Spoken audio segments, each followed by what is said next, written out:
Friday morning மார்கழி மாதங்கிறதுனால காலையில் எழுந்திரிச்சோன்னே எப்பயும் போல் வந்து கோலம்லாம் போட்டு விளக்கேற்றிட்டு அதுக்கப்புறமேட்டு வீட்டுக்குள்ளாரையும் சாமிக்கிட்ட விளக்கேற்றி சாமிலாம் கும்பிட்டுட்டு இந்த வேலையை முடிக்கிறதுக்கே ஒரு 5:45 ஆயிரும். அதுக்கப்புறமேட்டு தான் மத்தியானம் சமையல் வேலையெல்லாம் ஆரம்பிக்கணும்.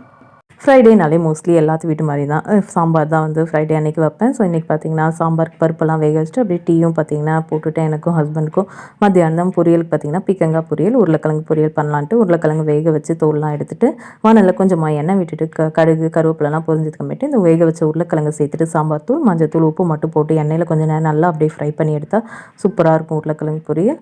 ஸோ மத்தியானத்துக்கு பார்த்திங்கன்னா சவ் சாம்பார் தான் வச்சுருந்தேன். இந்த மாதிரி சாம்பார் வைக்கிற அன்றைக்கி பார்த்திங்கன்னா டேவே நமக்கு என்னமோ ஃப்ரீயாக இருக்கிற மாதிரி இருக்கும். ஏன்னா காலையில் டிஃபனுக்கும் அந்த சாம்பார் வச்சுக்கலாம், மத்தியானம் சாப்பாடு நைட் ஏதோ ஒரு தோசை மட்டும் சுட்டால் போதும். அது நைட்டுக்கும் பார்த்திங்கன்னா இதையே வச்சு ஊட்டிடலாம். உங்கள் வீட்லேயும் எப்படியான்னு கமெண்ட் பண்ணுங்கள். ஸோ இன்றைக்கி காலையில் அப்படி தான் மினி இட்லி சாம்பார், மத்தியானத்துக்கு சாப்பாடு, உருளைக்கிழங்கு பொரியல், பீக்கங்காய் பொரியல், சாம்பாரோட மத்தியானம் முடிச்சாச்சு.